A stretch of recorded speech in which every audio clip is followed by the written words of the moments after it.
سلام، خبرهای روز را از رادیوی آزادی تقدیمتان میکنیم. در روسیه مهلت تشخیص حتمی مهاجران را از 90 به 30 روز کم کردند. این قانون هفته گذشته از سوی هر دو پالات پارلمانی روسیه قبول شده، قرار است از 1 سپتامبر اجرا شود. قانون نو همچنین برای سرکشی از سپردن تشخیص حتمی از 25 تا 50 هزار روبل جریمه و اخراج از روسیه را پیش بینی کرده است. خراجات سپردن معاینه طبی باید از سوی خود مهاجر یا کارفرمای او پرداخت شود. این قانون شفاخانه و آزمایشگاه‌های طبی را عهده‌دار می‌کند که معلومات را درباره صحت مهاجران و وزارت کارهای داخلی فرستند و اگر مهاجر بیماری سرایتی داشت حتما به اداره روسپوتربنادزور خبر دهند. نتیجه تشخیص برای گرفتن اجازه کار یا پتنت در روسیه ضرور است. رسانه‌های روسیه گزارش دادند که ترتیب نو برای همه خارجیان از جمله مهاجران مهنتی، شهروندان کشورهای عضو اتحاد اقتصادی اوراسیا و گریزه ها عمل می‌کند. همه سال حدود 1 میلیون نفر برای کار از تاجیکستان به روسیه می‌روند. مهاجران بارها از مشکل بودن گرفتن سند طبی در روسیه شکایت کردند. پرزیدنت ایالات متحده آمریکا میگوید به بنیامین نتانیاهو هشدار داده است که در صورت ادامه درگیری با ایران، اسرائیل میتواند تنها ماند. ترامپ در مصاحبه با شبکه تلویزیونی اسرائیلی N12 گفته است به نخست وزیر اسرائیل هشدار داده است که در اقدامهای خود بسیار احتیاطکار باشد، زیرا ممکن است به زودی در مقابل ایران تنها بماند.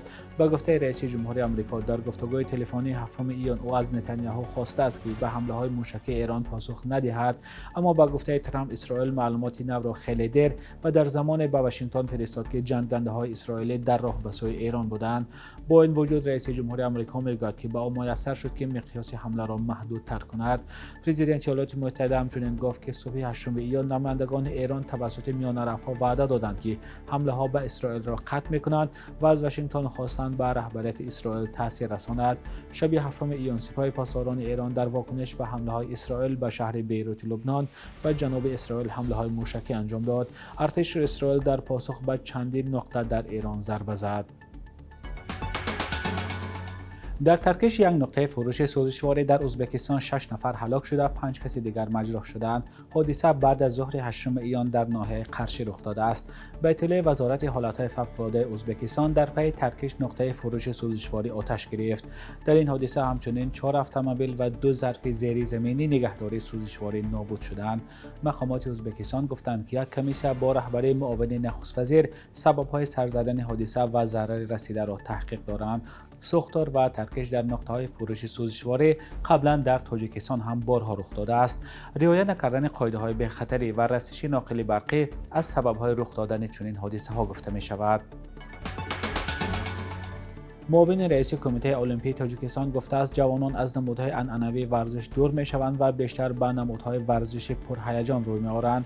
دلشاد نظروف نایب پرزیدنت کمیته المپی تاجیکستان در نشست در سن پترزبورگ گفته است اتحادیه‌های المپی باید کار خود را وابسته به ذوق و شوق جوانان مطابق سازند، زیرا به گفته نظروف جوانان از نمودهای عنعنوی ورزش بیشتر دور می‌شوند و میان این قشر توجه به ورزش‌های پرحرکت زیاد است.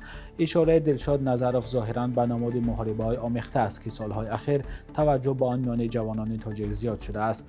نگرانی از میل زیاد جوانان تاجیکستان به نمودهای غیر المپی ورزش به خصوص محاربه‌های آمیخته قبلا هم صدا داده بود، زیرا به گفته منتقدان این نماد ورزش میان جوانان احساس جنگ و دعوا را بیدار می‌کند، تنقیدی که ورزشکاران این رشته قبول ندارند. قبلا در مکتب‌های دولتی ورزشی تعلیم نماد محاربه‌های آمیخته منع شده بود.